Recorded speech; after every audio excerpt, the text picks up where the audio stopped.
Hello बच्चों, welcome to Gaurav Kathuria classes. बेटा, जैसा कि आप लोगों को पता ही है, सीबीएसई ने आपका जो एग्ज़ाम है उसको दो पार्ट्स में डिवाइड कर दिया है, टर्म 1 एंड टर्म 2। तो टर्म 1 में ऑब्जेक्टिव क्वेश्चंस आने वाले हैं। तो बच्चों को थोड़ी सी टेंशन हो गई, ऑब्जेक्टिव की प्रिपरेशन कैसे करें। टेंशन लेने की ज़रूरत नहीं है भाई, कराएंगे आपको ऑब्जेक्टिव की प्रिपरेशन भी।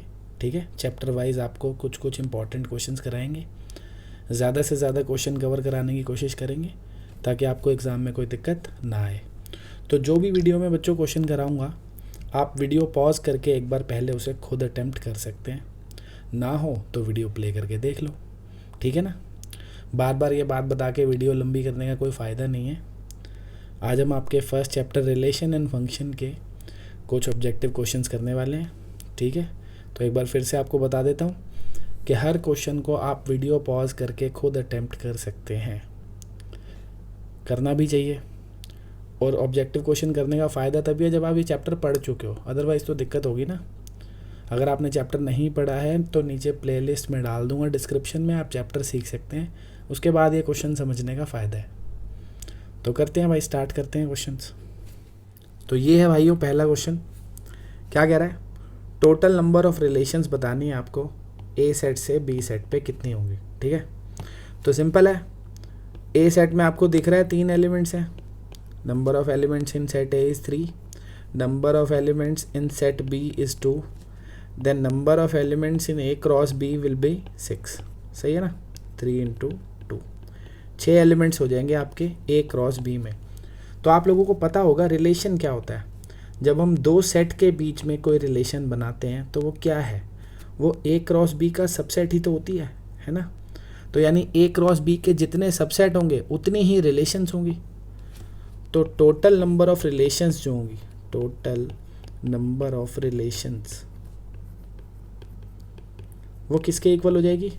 Total number of subsets, total number of subsets of A cross B, कि ए क्रॉस बी के जितने सबसेट उतनी रिलेशन। और किसी भी सेट के आपको नंबर ऑफ सबसेट्स निकालने का फॉर्मूला पता ही होगा। क्या होता है भाई? 2 raise to the power n, पढ़ा है ना बचपन में ये, 2 raise to the power n। और हमें किसके सबसेट निकालने हैं? ए क्रॉस बी के, ए या बी के नहीं निकालने हैं। रिलेशन क्या है? ए क्रॉस बी का सबसेट है, तो जितने ए क्रॉस बी के सबसेट उतनी रिलेशन। तो अब ए क्रॉस बी के कितने सबसेट हो जाएंगे भाई? 2 रेज़ टू दी पावर 6, क्योंकि इसमें 6 एलिमेंट्स हैं, है ना। यानी कितना हो गया? 64। ख़त्म, आंसर इज 64। इजी। चाहे तो आप ऐसे फॉर्मूला भी याद कर सकते हो कि भाई मान लो आपको दो सेट जैसे ए और बी दे रखे हैं। मान लो आपके ए सेट में पी एलिमेंट्स हैं और बी सेट में क्यू एलिमेंट है। तो अगर आपको नंबर ऑफ रिलेशंस बताने हैं तो आप सीधा क्या लगा सकते हो formula? 2 raise to the power p into q. वही बात है, यहाँ पे डालोगे ना पी की जगह 3 और क्यू की जगह 2, तो 2 की पावर 6 ही तो आएगा। जैसे मर्जी कर लो। ठीक है, बढ़ते हैं अगले क्वेश्चन की ओर। तो अब इस बार क्या करना है? इस बार हमें इस ए सेट पे नंबर ऑफ रिलेशंस बतानी है। ऑन सेट ए का मतलब क्या होता है? ए टू ए। इस बार जो हमें रिलेशन बतानी है वो कैसी बतानी है? ए टू ए। तो जो पीछे फॉर्मूला बताया था वही लगा सकते हो ना। क्या बताया था आपको? 2 raise to the power p into q बताया था ना, ये वाला फॉर्मूला। इस बार हमें रिलेशन ए टू ए बतानी है ना। तो पी की जगह क्या डालेंगे? ए के नंबर ऑफ एलिमेंट्स, और क्यू की जगह भी क्या डालेंगे? ए के नंबर ऑफ एलिमेंट्स, है ना। तो सीधा सीधा क्या आ जाएगा भाई? सीधा सीधा आ जाएगा 2 raise to the power 3 into 3, यानी 2 raise to the power 9 which is 512। हो गया, सही है भाई। सीधी सी बात है, आपको कभी भी ए टू ए रिलेशन निकालनी है और मान लो ए में नंबर ऑफ एलिमेंट्स पी है, number of elements in set A is P, आपको ए टू ए बनानी है ना। तो ऑब्वियस है ए क्रॉस ए में कितने एलिमेंट होंगे? ए क्रॉस ए में पी इंटू पी, यानी पी स्क्वायर एलिमेंट्स होंगे। तो नंबर ऑफ रिलेशन सीधी सीधी कैसे निकल जाएगी? Number of relations from A to A सीधी सीधी कैसे निकल जाएगी? 2 की पावर में क्या रख दो? जितने ए क्रॉस ए में एलिमेंट है, यानी पी स्क्वायर। तो 2 raise to the power p square. आप ऐसे भी निकाल सकते हो, एक ही बात है भाई। ए में कितने एलिमेंट है? 3। इसमें पी की जगह 3 लिख दो। अगर आप पी की जगह 3 लिखते तो क्या होता? 2 की पावर 3 स्क्वायर यानी 2 की पावर 9 यानी 512। कैसे भी देख लो, ठीक है ना। ये फॉर्मूला बन गया सीधा। ए सेट से ए सेट पे कभी भी नंबर ऑफ रिलेशन निकालनी हो, ये फॉर्मूला लगा दो, ईजी है। तो भाई इनके नोट्स बनाते जाना, अगर ये फॉर्मूले नहीं पता तो लिखते जाना। ऑब्जेक्टिव पेपर आना है, आपने सीधा सीधा करने हैं क्वेश्चन, तो लिखते चले जाना इनको, ठीक है। चलो बढ़ते हैं अगले क्वेश्चन की ओर। तो अगला क्वेश्चन है बच्चों ये, इस बार हमें क्या बताना है कि इस ए सेट पे कितनी रिफ्लेक्सिव रिलेशंस बन सकते हैं। अब आपने देखा इस ए सेट पे अभी हमने पीछे पढ़ा है 3 एलिमेंट्स हैं, तो टोटल 5 1 2 रिलेशंस बन सकती हैं। अब वो सारी तो रिफ्लेक्सिव नहीं होगी ना, उसमें से कितनी रिफ्लेक्सिव होगी ये बताना है। तो सारी बना के तो नहीं देखेंगे ना, बहुत टाइम ख़राब हो जाएगा। 1 नंबर का ऑब्जेक्टिव क्वेश्चन है, हमने तो सीधा सीधा कर देना है। तो भाई आप सीधा सीधा फॉर्मूला लगा सकते हो रिफ्लेक्सिव रिलेशन निकालने के लिए, एकदम सीधा, आपको कोई दिमाग लगाने की ज़रूरत नहीं है। कभी भी नंबर ऑफ रिफ्लेक्सिव रिलेशन निकालना हो, सीधा ये फॉर्मूला लगाओ, 2 raised to the power n into n minus 1, ख़त्म। Where n is number of elements in the set. जैसे इस सेट में 3 एलिमेंट है ना, तो n की जगह 3 रखो, ख़त्म। तो 2 raised to the power 3 into 3 minus 1 क्या आ गया? 2 raised to the power 6 यानी 64, ख़त्म। तो यानी कि इस सेट पे टोटल 64 रिफ्लेक्सिव रिलेशंस बन सकती हैं। आपको अगर इस फॉर्मूले का लॉजिक समझना है, आपको शौक़ है डेरिवेशन देखने का, भाई अच्छा लगता है आप लोगों को, तो आप चाहें तो अच्छे से चैप्टर सीख सकते हैं। मैंने प्लेलिस्ट का लिंक जो है वो डिस्क्रिप्शन में डाल दिया, आप चैप्टर सीखो, वहाँ पे आपको इसकी डेरिवेशन भी मिलेगी कि फॉर्मूला कहाँ से आया। बाकी 1 नंबर के क्वेश्चन है, कुछ बच्चों को इंटरेस्ट नहीं होता है डेरिवेशन सीखने में, तो फॉर्मूला याद करो भाई, याद तो करने ही पड़ेंगे ना। डेरिवेशन देख भी लोगे तब भी फॉर्मूले तो याद करने ही पड़ेंगे 1 नंबर के क्वेश्चन के लिए। तो कभी भी रिफ्लेक्सिव रिलेशन निकालनी हो, कितनी बन सकती हैं किसी सेट पे, सीधा सीधा फॉर्मूला लगाना है, ख़त्म, ठीक है भाई। बढ़ते हैं आगे। अब इस क्वेश्चन में पूछ रहा है total number of irreflexive relations कितनी होंगी इस सेट पे। तो इसके लिए भी आप सीधा सीधा फॉर्मूला लगा सकते हो, वो भी सेम ही फॉर्मूला है। रिफ्लेक्सिव जितनी होती हैं उतनी ही इररिफ्लेक्सिव होती हैं। तो 2 raised to the power n into n minus 1 same, ठीक है। तो 2 raised to the power 3 into 2 यानी 64, ख़त्म, इजी। लिखते जाओ भाई, फॉर्मूले लिखते जाओ, ये नोट्स बना लो अगर नहीं लिखे हुए तो। चलो अगले पे बढ़ते हैं। अब इस बार क्या बताना है? इस बार बताना है total number of relation which are neither reflexive nor irreflexive, कि ना ही रिफ्लेक्सिव हो ना इररिफ्लेक्सिव हो। तो सिंपल है, आपको रिफ्लेक्सिव भी निकालनी आती है, इररिफ्लेक्सिव भी निकालनी आती है और टोटल भी निकालनी आती है कि नहीं। तो टोटल में से रिफ्लेक्सिव और इररिफ्लेक्सिव माइनस कर दो। भाई टोटल रिलेशंस कितनी होती हैं ए सेट पे? एक सेट आपको गिवन है, इसमें टोटल रिलेशंस कितनी बनती हैं बोलो?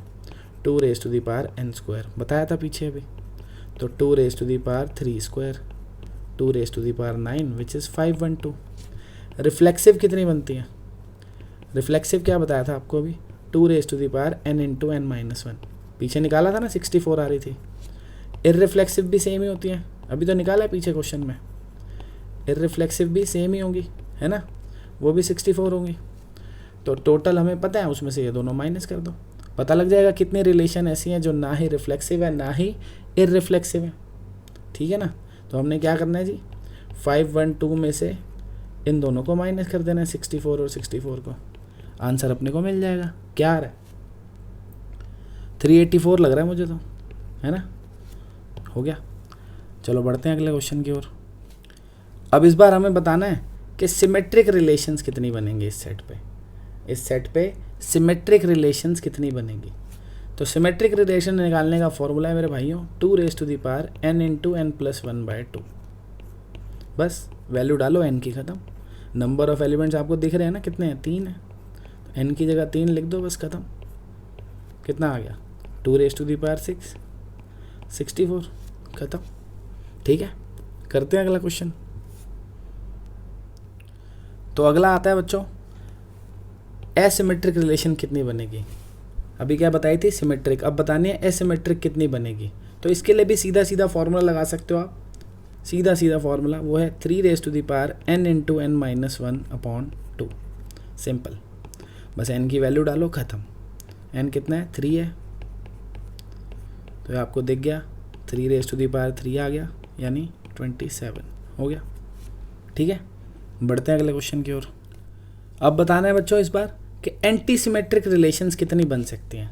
कई बच्चों को ना कन्फ्यूजन रहता है कि एसिमेट्रिक और एंटी सिमेट्रिक सेम होता है। ऐसा कुछ नहीं है भाई, एसिमेट्रिक अलग चीज़ है, एंटी सिमेट्रिक अलग है। एंटी सिमेट्रिक में क्या है, हर एलिमेंट खुद से भी रिलेट कर सकता है, यानी 1 1 2 2 ये एलिमेंट्स हो सकते हैं। पर अगर एसिमेट्रिक होती, क्या होती भाई, एसिमेट्रिक होती, तो उसमें कोई एलिमेंट खुद से रिलेट नहीं करता। ठीक है ना, ये रिलेशन से बिलोंग नहीं करता, ये फ़र्क होता है, याद रखना कभी आपको डिफरेंस ना पता हो तो। अब एंटी सिमेट्रिक कितनी होती हैं, इसके लिए भी सीधा सीधा फॉर्मूला है भाई, एक एक नंबर के क्वेश्चन है, सीधे सीधे फॉर्मूला लगाओ, ख़त्म। तो इसका क्या है, 3⁻n × n-1/2 × 2⁻n, ये फॉर्मूला लगाना है भाई। तो बस n की वैल्यू पुट करनी है। n यहाँ आपको क्या दिख रहा है, नंबर ऑफ एलिमेंट्स कितने हैं, 3 है, बस पुट कर दो। तो 3⁻3 × 3 - 1/2 × 2⁻3, तो ये आ गया भाई 3⁻3 और ये 8, 27 × 8, तो कितना होता है भाई 27 × 8, 216 होता है शायद, है ना, 216 ही होता है। ठीक है, चलते हैं अगले क्वेश्चन की ओर। तो अगला क्वेश्चन आता है बच्चों, total number of transitive relations बताओ एक सेट पे कितनी बनेगी इस वाले पे। अब ट्रांजिटिव रिलेशन निकालने का ना आज तक कोई फॉर्मूला बन ही नहीं पाया भाइयों, तो ये बना के ही देखनी पड़ती हैं, ऐसे पता नहीं लगती। तो भैया तरीका तो यही है कि CBSE को इसके ऊपर क्वेश्चन नहीं पूछना चाहिए, बट फिर भी किसी ने पूछ लिया भाई, अब क्या कर सकते हैं, लड़ थोड़ी सकते हैं किसी से, है कि नहीं। तो वो पूछेगा तो एक हद में रह के पूछेगा, वो हद मैं आपको बता देता हूँ। वैसे तो नहीं पूछेंगे क्योंकि इसके लिए कोई फार्मूला, कोई मेथड नहीं है, बना के देखनी पड़ती हैं। भाई आपको पता है एक सेट में अगर 3 एलिमेंट है तो अभी हमने देखा उस पर टोटल 512 रिलेशन बन सकती हैं। अब इसमें से कितनी ट्रांजिटिव होंगी चेक करके देखने में तो भाई दिन ही ख़त्म हो जाएगा ना पूरा, पेपर क्या करेंगे बाकी हम। तो ऐसा क्वेश्चन वो नहीं पूछेंगे वैसे, फिर भी अगर उन्होंने पूछ लिया तो वो एक हद में रहेंगे। मतलब वो क्या दे देंगे आपको कि नंबर ऑफ़ एलिमेंट्स या तो 0 हो, या तो 1 हो, या 2 हो, या 3 हो, या 4 हो। इससे ज़्यादा नहीं देना चाहिए, वैसे तो ये भी नहीं देंगे, पर फिर भी इतना दे दिया तो मैं आपको बता रहा हूँ कि भाई याद कर लो। ठीक है भाई, किसी भले मानुष ने, किसी अच्छे इंसान ने निकाल के चेक करी हुई है, तो आपको निकालने की ज़रूरत नहीं है, आप याद कर लो अगर आपके पेपर में आ गया। फिर से कह रहा हूँ, वैसे तो नहीं आना चाहिए, बट फिर भी आ गया, किस्मत ख़राब हो गई तो भाई 40 तो लाने हैं ना पूरे, 40 on 40। तो याद करो कि अगर किसी सेट में नंबर ऑफ़ एलिमेंट 0 है तो उस पर एक ट्रांजिटिव रिलेशन बनती है। अगर नंबर ऑफ़ एलिमेंट्स 1 है तो उस पर 2 ट्रांजिटिव रिलेशन बनती हैं। नंबर ऑफ़ एलिमेंट्स अगर 2 है तो उसमें भैया 13 ट्रांजिटिव रिलेशंस बनती हैं। नंबर ऑफ़ एलिमेंट्स अगर 3 है तो उस पर 171 ट्रांजिटिव रिलेशंस बनती हैं। और नंबर ऑफ़ एलिमेंट्स अगर 4 हैं तो 3994 इतनी ट्रांजिटिव रिलेशन बनती हैं। ठीक है ना, तो ये हम बना के चेक नहीं करेंगे, हमें इतना टाइम अपना ख़राब नहीं करना है। तो जिनको फुल मार्क्स लाने हैं, पक्का कोई भी कमी नहीं छोड़नी, तो भाई ये याद कर लो बस। ठीक है, तो फिलहाल हमारे पास 3 एलिमेंट है, तो ये आंसर है, ख़त्म। बढ़ते हैं आगे। तो बच्चों ये जो है लास्ट क्वेश्चन है आज की क्लास का, इसके बाद हमारी क्लास आज की ख़त्म। अगर आप लोगों को अच्छा लग रहा है, आप लोग चाहते हैं मैं कंटिन्यू करूं इस सीरीज़ को, कि आपको क्वेश्चंस कराता रहूं MCQ, तो आप कमेंट सेक्शन में बता सकते हैं। आपको पसंद आ रहा है तो अपने फ्रेंड्स के साथ शेयर कीजिए। ठीक है, आप लोगों का रिस्पॉन्स आएगा, आप लोग पढ़ेंगे तभी पढ़ाने का मन करेगा मेरा भी, वरना क्या फ़ायदा है वीडियोज़ बना के डालते रहो वेला ही। ठीक है ना, तो आप लोगों को अगर अच्छा लग रहा है तो शेयर कीजिए और कमेंट में बताइए। करते हैं भाई, लास्ट क्वेश्चन ख़त्म करते हैं। क्या कह रहा है, total number of equivalence relation बताओ इस सेट पे। तो इसके 2 मेथड हैं बच्चों हमारे पास नंबर ऑफ़ इक्विवेलेंस रिलेशन निकालने के। पहला मेथड क्या है, बेल्स ट्रायंगल। बेल्स ट्रायंगल, इस ट्रायंगल के थ्रू आप बता सकते हो कितनी इक्विवेलेंस रिलेशन बनेगी। ठीक है, तो कैसे बनता है ट्रायंगल सीखेंगे ज़रा। सबसे पहले क्या करते हैं हम, इस ट्रायंगल को बनाने के लिए एक राइट एंगल ट्रायंगल टाइप बनता है। ठीक है, सबसे पहले फर्स्ट रो में हम एक एलिमेंट लिखते हैं विच इज़ 1। पहले हम क्या लिखते हैं भैया, 1। फिर हम क्या लिखेंगे, सेकंड रो में 2 एलिमेंट लिखेंगे 1 और 2, इस तरीके से। इसको लिखने का क्या पैटर्न है वो बता रहा हूँ। पहले तो आपने 1 लिख दिया, अगली रो में क्या लिखना है, जो उससे ऊपर वाली रो में लास्ट एलिमेंट है 1, वही अगली रो का पहला एलिमेंट होगा, ठीक है। फिर ये कहाँ से आया, इन दोनों एलिमेंट्स का सम करके ये लिखना है। 1 + 1 कितना हो गया 2। अब जैसे अगली रो में 3 एलिमेंट्स आएंगे तो वो कैसे लिखने हैं, जो पहला एलिमेंट है वो क्या होगा, ऊपर वाली रो का जो लास्ट एलिमेंट है, ठीक है, उससे ऊपर वाली रो का जो लास्ट एलिमेंट है यानी 2, तो यहाँ पे आ जाएगा 2। फिर अब यहाँ पे क्या लिखेंगे भाई, इन दोनों का सम, इन दोनों का सम कितना आ रहा है 3। फिर अब थर्ड एलिमेंट क्या होगा, इन दोनों का सम, इन दोनों का सम कितना दिख रहा है भाई 5, लिख दो। इस तरीके से ये ट्रायंगल बनता है, ठीक है। अब यहाँ पे क्या लिखना है, बताया था आपको, किसी भी रो का फर्स्ट एलिमेंट कैसे लिखोगे, उससे ऊपर वाली रो का आखिरी एलिमेंट वो सेम लिख दोगे आप, तो क्या लिखोगे 5। फिर अब यहाँ पे अगला एलिमेंट क्या लिखना है, इन दोनों को ऐड करो, कितना आ जाएगा 7, ठीक है। फिर अब ये अगला एलिमेंट क्या आएगा, इन दोनों को ऐड करो और लिख दो, क्या आएगा भाई 10।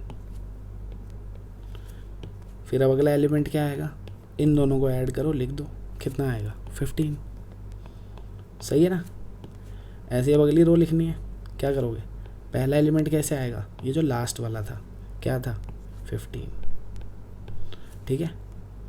फिर अब अगला एलिमेंट लिखना है, तो इन दोनों का सम करके लिख दो, कितना है भाई 20। फिर अब ये वाला एलिमेंट कैसे आएगा, इन दोनों का सम करके लिख दो 27। फिर अब ये वाला एलिमेंट कैसे आएगा, इन दोनों का सम कर दो 37, ठीक है। फिर अगला एलिमेंट कैसे आएगा, इन दोनों का सम कर दो, कितना होता है भाई 15 + 37 52, है ना। तो इस तरीके से आप अपना बेल्स ट्रायंगल आगे कंटिन्यू कर सकते हो, जितना मर्जी बड़ा बना लो। अब इसको बनाने का क्या फ़ायदा होगा देखेंगे। बेल्स ट्रायंगल से ना हम नंबर निकालते हैं। रिलेशन में क्या होता है, यहाँ पे पार्टीशंस वगैरह होते हैं, उतना डिटेल में आपको 12th में नहीं बताते पार्टीशंस वगैरह। वैसे Bell's triangle number of partition निकालने के काम आता है। तो नंबर ऑफ़ पार्टीशन जिसके जितने हो सकते हैं उतनी ही इक्विवेलेंस रिलेशन होती है, तो इसीलिए हम इससे निकाल लेते हैं। तो उतनी डिटेलिंग में नहीं जाएंगे, बस आपको इतना बता देता हूँ कि BN क्या है यहाँ पे बच्चों, BN है number of equivalence, number of equivalence relations on a set having n elements, ठीक है, n एलिमेंट्स। BN क्या दिखा रहा है, ये बेल नंबर क्या दिखा रहा है कि किसी सेट में अगर n एलिमेंट है तो उसमें कितनी रिफ्लेक्स इक्विवेलेंस रिलेशंस बनेंगी। तो यहाँ पे ये जो 1 है बच्चों, इसको हम बोलते हैं B0, ये है B1, ये है B2, ये है B3, ये है B4, ठीक है। इधर से भी आप देख सकते हो, ये B1 है, ये B2 है, ये B3 है, ये B4 है और ये B5 है। तो मतलब अगर आप ये वाली रो देखोगे, ये वाली रो कॉलम कहेंगे इसको, है ना, ये वाला जो कॉलम है अगर आप इसको देखोगे तो इस कॉलम के सभी एलिमेंट्स क्या हैं, पहले वाला एलिमेंट B0 है, ठीक है, ये वाला पहला एलिमेंट B1 है, ये B2 है, ये B3 और ये B4। ऐसे ही अगर आप इनको देखो, इनको, ठीक है, ये जो है अपना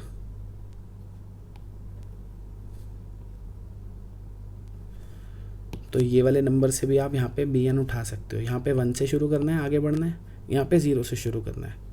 अब जैसे अगर आपसे कोई पूछे B0 की वैल्यू क्या है, तो इस ट्रायंगल को देख के आप बता सकते हो B0 की वैल्यू क्या है, ये रही 1, ठीक है।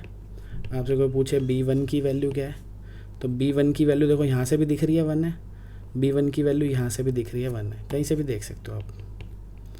B2 की वैल्यू देखनी है तो B2 कहाँ है, यहाँ से आप B2 देख सकते हो 2 है, इधर से भी आप B2 देख सकते हो 2 है, ठीक है। ये बीच वाले नंबर्स का कोई काम नहीं है, बस ट्रायंगल बनाने में हेल्प हो रही थी, ठीक है।